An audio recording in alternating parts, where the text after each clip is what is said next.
चलिए आज हम लोग देखने जा रहे हैं आवेश का संतत वितरण। ये इलेक्ट्रोस्टैटिक्स का टॉपिक है, मतलब स्थिर वैद्युतिकी का। तो चलिए आवेशों का संतत वितरण क्या है, तो चलिए इसके बारे में आज हम लोग चर्चा करेंगे। तो चलते हैं, सवाल रहेगा आवेश का संतत वितरण। आवेश का संतत वितरण।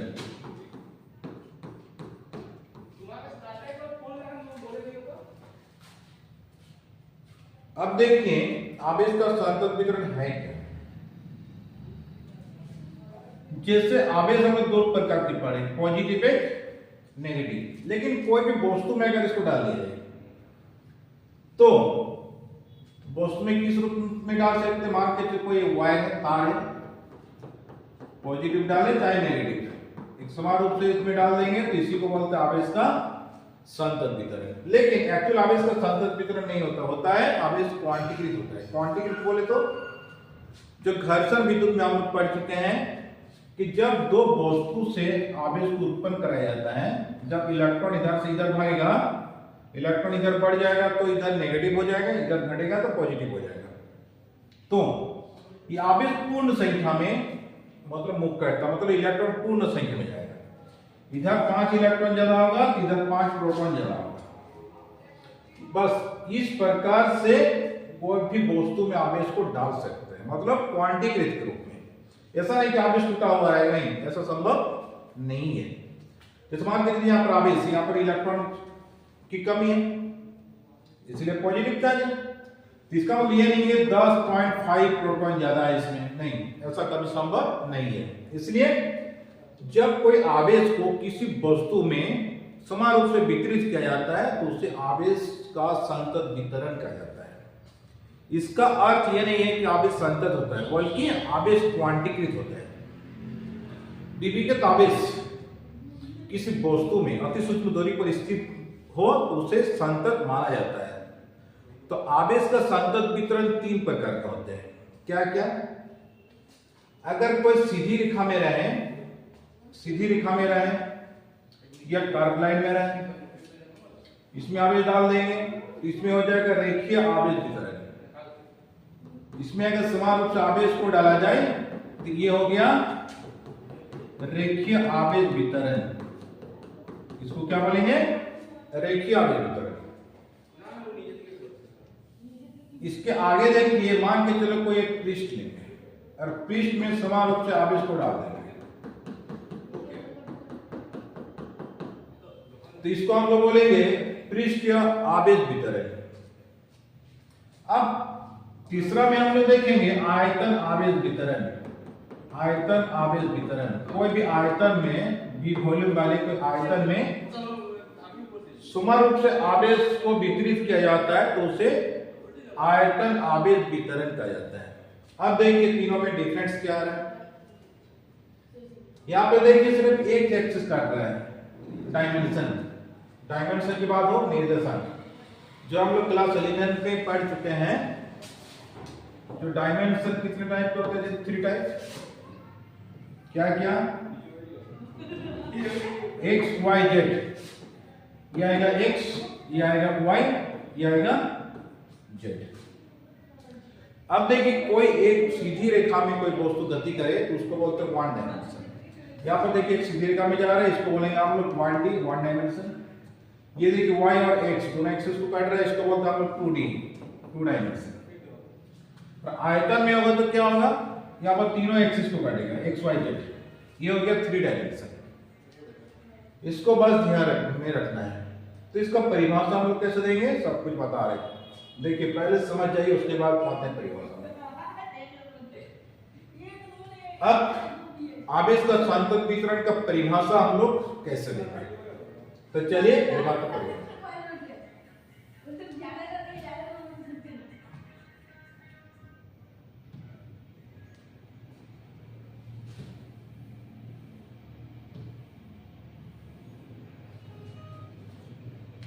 देखिए सवाल में आवेश का संतत वितरण, इंग्लिश में इसको क्या बोलते हैं? Continuous distribution of charge. जो अभी अभी परिभाषा बोले थे, यही गलत परिभाषा लिखा हुआ है। अति सूक्ष्म दूरी पर स्थित आवेशों की निकाय द्वारा आवेशों के सांतक वितरण का निर्माण करता है। इसका अर्थ यह नहीं है कि आवेश संतत होता है, बल्कि आवेश क्वांटिकृत होता है। विविकृत मतलब डिस्क्रीट आवेश अति सूक्ष्म दूरी पर स्थित विविकृत आवेश किसी वस्तु में संतत माना जाता है। अब आवेश का संतत वितरण 3 प्रकार के होते हैं, जो अभी बताया हम क्या क्या, रेखीय आवेश वितरण, पृष्ठ आवेश वितरण और आयतन आवेश वितरण। तो चलिए आप ये तीनों के बारे में विचार करेंगे। तो सबसे पहले आते हैं रेखीय आवेश वितरण।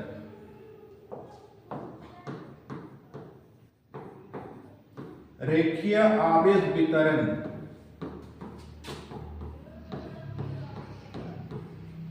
रेखीय आवेश वितरण क्या है?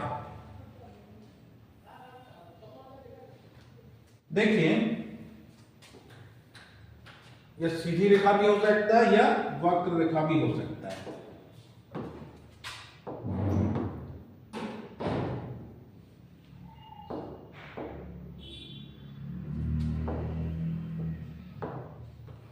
मान के चलिए सीधी रेखा लिए और एक ले लिए वक्र रेखा। इसमें समान रूप से पॉजिटिव को डाल दिया। इसमें पॉजिटिव भी डाल सकते हैं, चाहे नेगेटिव भी डाल सकते हैं। इसमें भी पॉजिटिव समान रूप से डाल दिए।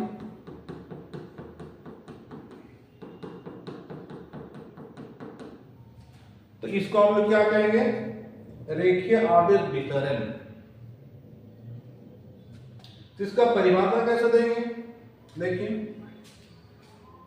जब आवेश को किसी सरल रेखा या वक्र रेखा में समान रूप से वितरित किया जाता है तो उसे रेखीय आवेश वितरण कहा जाता है। अब देखिए, रेखीय आवेश वितरण तो समझ में आ गया। अब इसमें सवाल उठता है रेखीय आवेश घनत्व। रेखीय आवेश घनत्व, इसको हम लोग लैम्डा से सूचित करते हैं। किसे करते हैं? लैम्डा। रेखीय आवेश घनत्व क्या है इसको देखिए। पहले मान के चलिए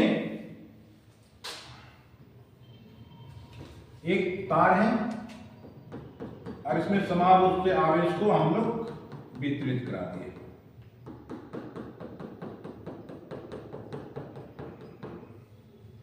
अब पूरे तार की लंबाई को ले लिए L, इसमें कुल आवेश को ले लिए Q। तो इसमें छोटा सा लंबाई लेना है, छोटा सा लंबाई को हम लोग किससे डिनोट करेंगे? Del L। किससे करेंगे? Del L। डेल मतलब छोटा। डेल कितने प्रकार के होते हैं? ये सबसे बड़ा डेल, ये मिडिल डेल, ये सबसे छोटा डेल। छोटा, मिडिल, ये सबसे बड़ा डेल। तो डेल यूज करने का तरीका है कि छोटा डेल से बड़ा डेल की ओर जा सकते हैं, बड़ा डेल से छोटा डेल की ओर नहीं आ सकते। अगर कोई सवाल में बड़ा डेल पहले यूज कर दिए तो उसके बाद मिडिल और छोटा डेल यूज नहीं कर पाएंगे। अगर छोटा डेल से बड़ा डेल जाएंगे, हाँ, वो चल सकता है। तो बस डेल मतलब होता है छोटा। तो छोटा भाग लिए डेल L, तो इसमें आवेश भी क्या आ जाएगा? डेल Q हो जाएगा। अब देखिए, जब इसको परिभाषित करेंगे रेखीय आवेश घनत्व को। रेखीय आवेश घनत्व क्या है? तो इसका परिभाषा कैसे देंगे?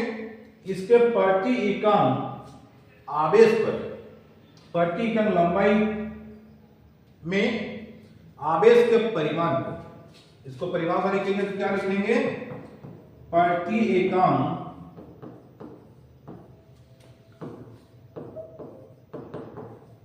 लंबाई पर आवेश के परिमाण को,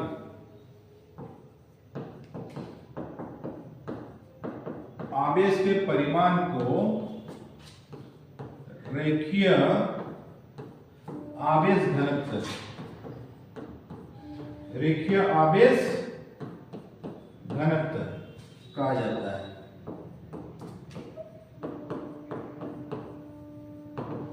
अब इसको डिनोट कैसे करेंगे? देखिए, लैम्डा से। तो लैम्डा बराबर क्या हो जाएगा, देखिए पूरा आवेश क्यू है, लंबाई से भागा दे देंगे तो आ जाएगा प्रति इकाई लंबाई पर आवेश। मतलब क्या, देखिए तो पूरे की लंबाई पर आवेश क्या है, क्यू, पूरे लंबाई से भागा दे देंगे एल से, तो प्रति इकाई लंबाई पर आवेश आ जाएगा। तो उसी आवेश के परिमाण को हम बोलते हैं क्या, रेखीय आवेश घनत्व। अब देखिए फिर आगे, अगर छोटा सा भाग पर छोटा सा आवेश हो, उसके लिए क्या लिख सकते हैं बोले तो, अतः उसके लिए डेल क्यू बटे डेल एल, बस हो गया। अब इसके एसआई मात्रक डायमेंशन कैसे निकालेंगे, देखिए तो अगर इसके एसआई मात्रक को विचार करेंगे तो कैसे लिखेंगे, देखिए एक नंबर है एसआई मात्रक, आवेश का कूलम, लंबाई का मीटर, तो क्या होगा कूलम पर मीटर। अगर बीमा पर विचार किया जाए तो बीमा क्या आ जाएगा, आवेश क्या आ जाएगा AT और नीचे आ जाएगा L, तो क्या आ जाएगा AT L का पावर -1। बस यही हो गया रेखीय आवेश वितरण। अब देखिए इसके आगे चलते हैं, पृष्ठ आवेश वितरण। उसके आगे चलेंगे हम लोग आयतन आवेश वितरण। बस इसी का फिर व्यंजक निकालेंगे, व्यंजक दिखाएंगे नेक्स्ट क्लास में।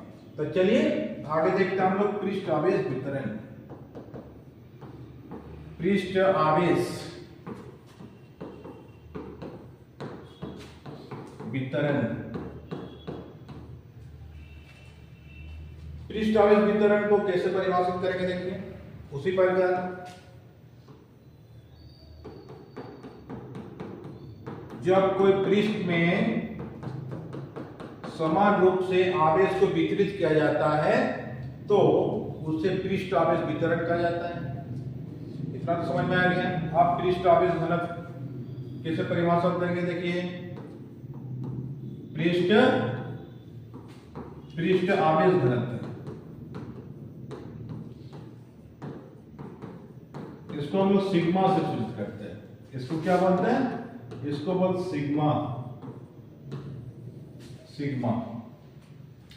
अब देखिए पूरे के क्षेत्रफल S है, चार्ज है Q, तो इसके छोटा सा क्षेत्रफल लेंगे जिसको किससे डिनोट करेंगे, डेल S से।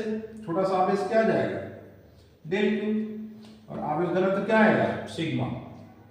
तो इसका परिभाषा कैसे देंगे कि प्रति एकांक क्षेत्रफल पर आवेश के परिमाण को क्या लिखेंगे, प्रति एकांक क्षेत्रफल पर आवेश के परिमाण को पृष्ठ आवेश घनत्व कहा जाता है। इसी लैम्डा द्वारा सूचित किया जाता है। लैम्डा बराबर क्या आ जाएगा Q बटे S। जो छोटा सा भाग पर विचार करेंगे तो हो जाएगा डेल Q बटे डेल S। इसका ऐसा मात्रक क्या आएगा, देखिए तो एक नंबर में विचार करेंगे ऐसा मात्रक तो हो जाएगा कूलम, क्षेत्रफल का मीटर स्क्वायर, तो हो जाएगा कूलम पर मीटर स्क्वायर। और बीमा पर जब विचार करेंगे तो आवेश का अर्थ AT और क्षेत्रफल का L स्क्वायर, तो हो जाएगा AT L का पावर -2। बस ये हो गया पृष्ठ आवेश वितरण। अब चलते हैं आयतन आवेश वितरण। आयतन आवेश वितरण। आयतन आवेश वितरण का डायग्राम कैसे बनेगा, देखिए भी वॉल्यूम वाले यहां पर एक छोटा सा भाग ले लिए, मान के चलिए घन के जैसा। यहां पर टोटल चार्ज क्या लिए Q, और घनत्व को क्या लेंगे रो। आयतन आवेश घनत्व को रो से सूचित करेंगे। तो इसका परिभाषा कैसे देंगे, जब किसी आयतन में समान रूप से आवेश को वितरित किया जाता है तो उसे आयतन आवेश वितरण कहा जाता है। इसके प्रति एकम आयतन पर आवेश के परिमाण को आयतन आवेश घनत्व कहा जाता है। जिसे रो द्वारा सूचित किया जाता है। तो यहाँ पर हो जाएगा डेल V बटे यहाँ पर डेल Q, छोटा सा आवेश है तो डेल Q हो जाएगा, आयतन है डेल V। तो यहाँ पर रो बराबर क्या लिखेंगे, डेल Q बटे डेल V। अब इसका ऐसा मतलब क्या आएगा, आयतन आवेश, आयतन आवेश घनत्व, इसको रो से डिनोट करते हैं, HROW, रो।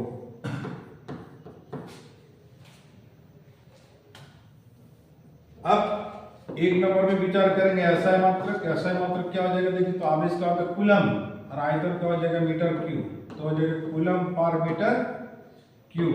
दूसरा नंबर में विचार करेंगे बीमा के बारे में, तो बीमा क्या हो जाएगा, देखिए तो ऊपर में 80 नीचे आ जाएगा L का पावर क्यूब, तो क्या होगा 80 L का पावर माइनस क्यूब। बस ये हो गया इसका आयतन आवेश घनत्व का बीमा और एसआई मात्रक। इतना तो आराम से बन जाएगा। अब इससे सवाल उठता है व्यंजक वाला, तो चलिए इसके आगे व्यंजक भी दिखाते हैं। सबसे पहले हम लोग देखेंगे रेखीय आवेश वितरण के कारण किसी बिंदु आवेश पर लगने वाला बल के लिए व्यंजक प्राप्त करें। तो चलिए देखते हैं।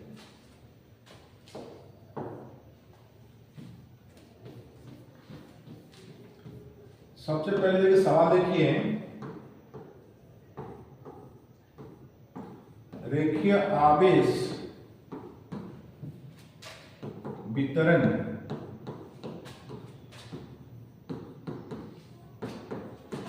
के कारण किसी बिंदु आवेश पर, किसी बिंदु आवेश पर लगने वाला बल के लिए व्यंजक प्राप्त करें।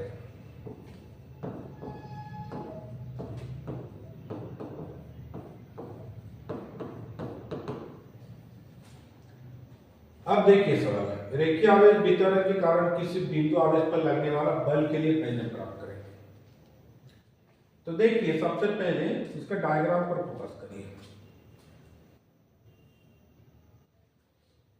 डायग्राम कैसे लिखेंगे, देखिए ये मान के चले L दबाव का चालक तार है, इसमें समान रूप से आवेश को वितरित करा दी।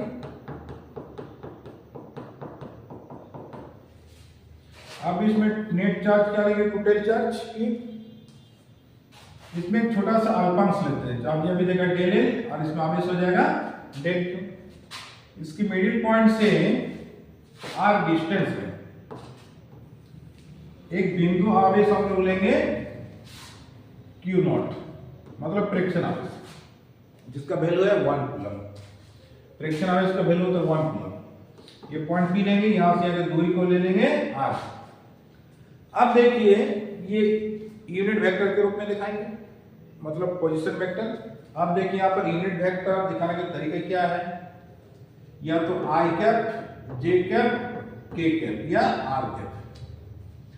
जब x y z पालन नहीं करेगा तब हम लोग लेंगे R कैप, मतलब दूरी को इंडिकेट करते R। अब देखिए यहाँ पर यूनिट वेक्टर किससे डिनोट करेंगे, R से, स्मॉल r।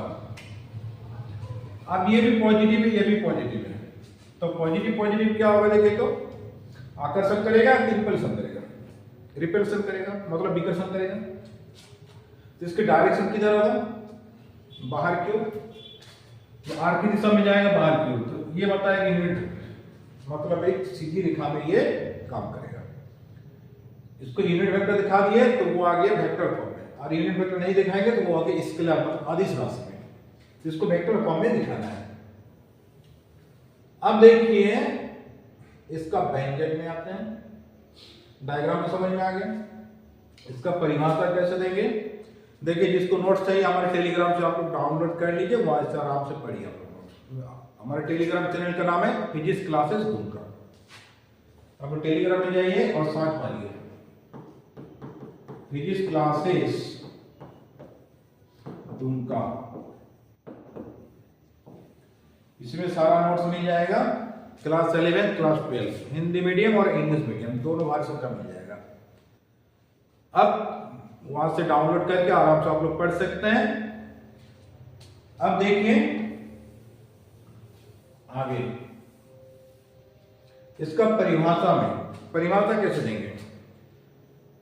माना L लंबाई के एक चालक तार पर समान रूप से धनावेशित किया गया है, जिसके प्रति एकक लंबाई पर आवेश के परिमाण को रेखीय आवेश घनत्व कहा जाता है, इसे लैम्डा द्वारा सूचित किया जाता है।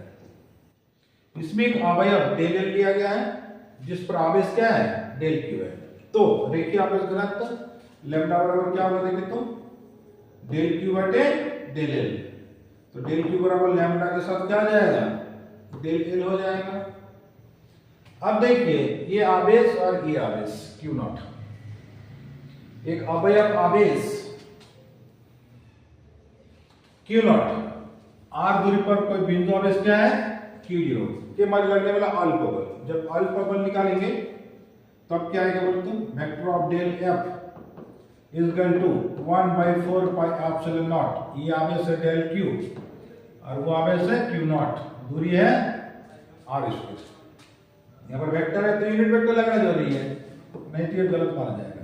यहाँ पर आर कैप क्या है, यहाँ पर लिखेंगे जहां आर कैप इकाई सदिश, आर कैप इकाई सदिश। अब देखिए डेल क्यू का मान बिठा दीजिए यहां से, तो क्या हो जाएगा देखिए तो vector of del F is equal to 1/4 pi epsilon naught lambda into del L into Q naught बटे R square into R cap. ये हो गया अल्प बल। अब पूरे रेखीय आवेश वितरण की तरह क्यू नॉट पर लगने वाला कुल बल निकालेंगे। अब जब कुल बल निकालेंगे तो कैपिटल एफ से डिनोट करेंगे और पूरे को इंटीग्रेशन कर देंगे। एल से डिनोट किया जाता है कि पूरे चालक तार की लंबाई क्या है, एल है। इंटीग्रेशन मतलब जोड़ना, पूरे को एक साथ निकालना है। तो वेक्टर ऑफ डेल एफ को यहां से दिखा दीजिए इंटीग्रेशन, इसका मान ऊपर से पुट कर दीजिए 1/4 pi epsilon naught lambda into del L into Q naught बटे R square into R cap. ये वेक्टर ऑफ एफ। आप इसमें जो कांस्टेंट टर्म है उसको बाहर कर दीजिए। कांस्टेंट टर्म का इंटीग्रेशन नहीं होता है, जैसे क्यू नॉट इसका वैल्यू है तो 1 कूलम, इसको बाहर कर दीजिए। तो vector of F is equal to क्या आ जाएगा, क्यू नॉट बटे 4 पाई एप्सिलॉन नॉट यहाँ पर लैम्डा इंटू डेल एल बटे R square into R cap. तो चलिए ये हो गया इसका व्यंजक। ये हो गया रेखीय आवेश वितरण के कारण ये हो गया व्यंजक। अब इसके आगे दिखाते हैं पृष्ठ आवेश वितरण के कारण व्यंजक। तो चलिए ये सवाल तो हो गया। अब यही सवाल से दिखा देते हैं कि जहां पर रेखीय है वहां पर हम लोग क्या करेंगे, पृष्ठ कर देंगे।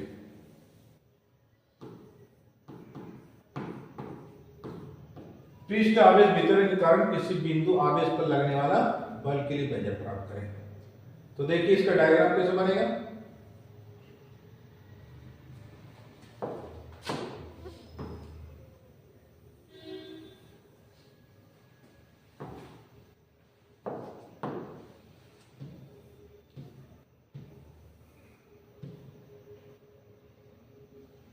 पृष्ठ आवेश वितरण के कारण किसी बिंदु आवेश पर लगने वाला बल के लिए व्यंजक प्राप्त करें। ये डायग्राम को पहले देखिए, सबसे पहले डायग्राम बना दीजिए। ये पॉजिटिव चार्ज डाल दीजिए इसमें।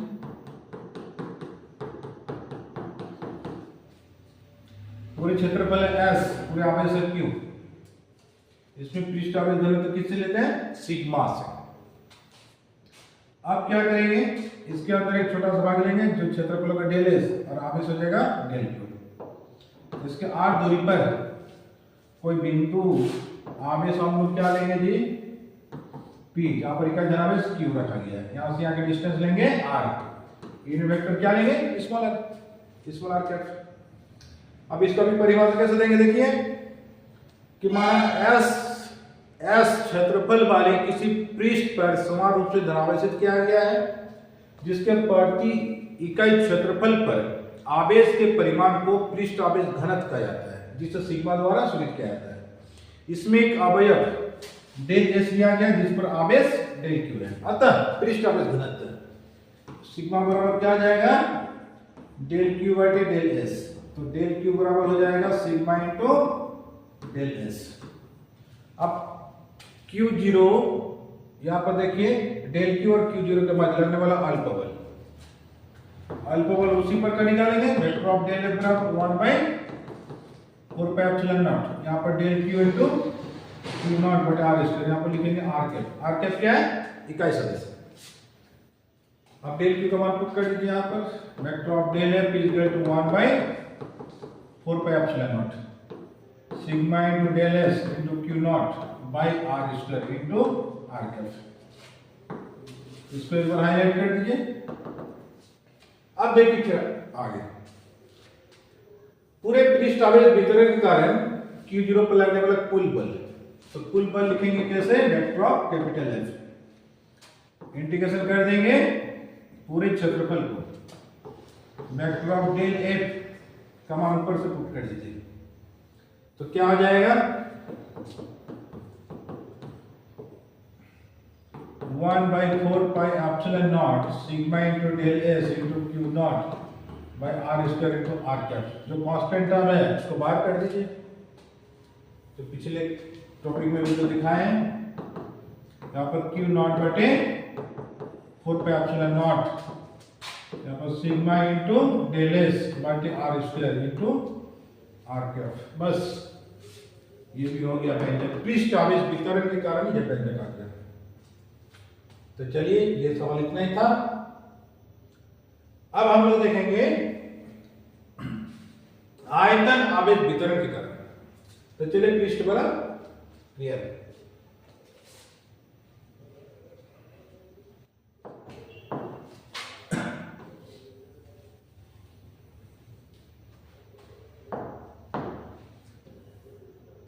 अब यहीं पर हम लोग लगा देंगे आयतन। पृष्ठ के बाद हम लोग निकालेंगे क्या, आयतन। आयतन आवेश वितरण के कारण किसी बिंदु आवेश पर लगने वाला बल के लिए व्यंजक प्राप्त करें। इसका डायग्राम कैसे बनेगा देखिए, इसमें पॉजिटिव डाल दीजिए, इसमें एक छोटा सा आयतन दिखा दीजिए, ऐसे पूरा आयतन भी है, आवेश है स्मॉल क्यू। यहां पर रो हो जाएगा क्या, आयतन आवेश घनत्व। इसमें है डेल बी और यह आवेश हो जाएगा डेल क्यू। इससे 8 दूरी पर कोई बिंदु आवेश क्या लेंगे, क्यू नॉट, ये पी पॉइंट मान के चलेंगे। यहां पर यूनिट वेक्टर आर क्या, यहां से आगे दूरी को क्या लेंगे भाई, आर। आप यूनिट वेक्टर हमेशा बाहर की ओर बताएगा, क्यों कि पॉजिटिव पॉजिटिव विकर्षण करेगा। इतना तो समझ में आ गया। आप इसका परिभाषा कैसे देंगे देखिए, माना भी आयतन वाले किसी वस्तु में समान रूप से धनावेशित किया गया है, जिसके प्रति इकाई आयतन पर आवेश के परिमाण को आयतन आवेश घनत्व कहा जाता है, जिसे रो द्वारा सूचित किया जाता है। इसमें एक अवयव डेल भी दिया गया है जिस पर आवेश डेल क्यू है। अतः आयतन आवेश घनत्व रो बराबर क्या आ जाएगा जी, डेल क्यू बटे डेल बी। तो डेल क्यू बराबर क्या बचा, रो इंटू डेल बी। अब डेल क्यू तथा क्यू नॉट के बाद लगने वाला अल्पबल, तो अल्पबल कैसे निकालेंगे, डेल एफ, डेल मतलब ये होता है अल्प। कूलम का नियम 1/4 पाई एप्सिलॉन नॉट। यहां पर आवेश है डेल क्यू, वहां पर है Q naught by R square. यहां पर लगा दीजिए आर कैप, वेक्टर है आर कैप लगाना ही होगा, नहीं तो गलत बना जाएगा। डेल क्यू का मान पुट कर दीजिए यहां पर। तो vector of del F is equal to यहां पर क्या आ जाएगा, 1/4 pi epsilon naught rho del B into Q naught by R square into R cap. अब क्या करेंगे, पूरे आयतन आवेश वितरण के कारण Q0 पर लगने वाला कुल बल, जब भी कुल बल निकालेंगे तो कैपिटल F से डिनोट करेंगे, वेक्टर ऑफ कैपिटल F। पूरे इंटीग्रेशन कर देंगे वॉल्यूम को, V से इंडिकेट किया जाता है कि पूरे वॉल्यूम को दर्शाता है। इंटीग्रेशन का मतलब ये होता है जोड़ना। किसको जोड़ रहा है? पूरे आयतन को जोड़ रहा है। डेल F का मान बिठा दीजिए ऊपर से, वेक्टर ऑफ F मान बिठाइए 1/4 pi epsilon naught rho into del V into Q naught by R square into R cap. अब जो कांस्टेंट टर्म है हम पहले बताए, ये Q नॉट को बाहर कर दीजिए, यहाँ पर वेक्टर ऑफ F इक्वल हो जाएगा Q naught by 4 pi epsilon naught, यहाँ पर क्या है rho into del V by R square into R cap. बस ये हो गया आयतन आवेश वितरण के कारण किसी भी बिंदु आवेश पर लगने वाला बल का व्यंजक। तो चलिए ये तीनों टॉपिक आज क्लियर कर दिए, मिलते हैं नेक्स्ट वीडियो में। तब तक के लिए आप लोग पढ़ाई करिए आराम से, और जिसको नोट्स चाहिए हमारे टेलीग्राम चैनल में जाइए और वहां से नोट्स डाउनलोड कर लीजिए। हमारे टेलीग्राम चैनल का नाम है फिजिक्स क्लासेस गुरका, फिजिक्स क्लासेस गुरका। इस चैनल में जाके आप लोग डाउनलोड कर लीजिए नोट्स। इसमें हिंदी मीडियम इंग्लिश मीडियम दोनों मीडियम का नोट्स मिल जाएगा, वहां से आप लोग डाउनलोड करके आराम से पढ़ाई शुरू कर दीजिए। उसके बाद मेरा वीडियो रोज रोज डालते रहेंगे, उसके लिए टेंशन नहीं है, आप लोग सिर्फ अच्छा से पढ़ाई करिए। तो चलिए आज का क्लास इतना ही, मिलते हैं नेक्स्ट वीडियो में।